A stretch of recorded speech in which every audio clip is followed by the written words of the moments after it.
আসসালামু আলাইকুম বন্ধুরা, সবাইকে সিস্টার্স কিচেনে স্বাগতম। আবারও একটি নতুন ভিডিও নিয়ে আপনাদের মাঝে চলে এসেছি।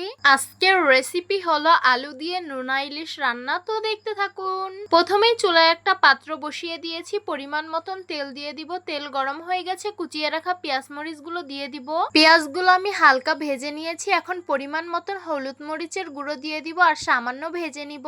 হলুদ মরিচের গুঁড়ো আমি হালকা ভেজে নিয়েছি, এখন সামান্য পানি দিয়ে দিব।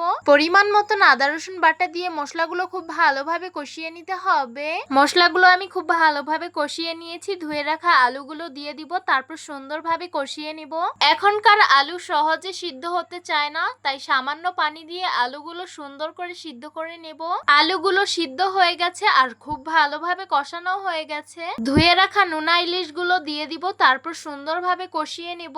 আমি কিন্তু মশলা কষানোর সময় লবণ দেইনি, কারণ নোনা ইলিশে অনেক পরিমাণ লবণ থাকে। এইখানে আমি নোনা ইলিশটাও সুন্দরভাবে কষিয়ে নিয়েছি। এখন পরিমাণ মতন ঝোলের পানি দিয়ে দিব, তারপর সুন্দরভাবে নেড়ে মিশিয়ে নিব আর বলক আসার অপেক্ষায় থাকবো। তো দেখতেই পাচ্ছেন আমাদের তরকারিটা কিন্তু বলক এসে পড়েছে। এখন একটু নেড়ে নেব। তরকারিটা কিন্তু প্রায় হয়ে এসেছে। এখন পরিমাণ মতন জিরা গুঁড়ো দিয়ে সুন্দরভাবে মিশিয়ে নিতে হবে। এই তো আমাদের তরকারিটা একদমই রেডি। এখন নামিয়ে পরিবেশন করে নেব।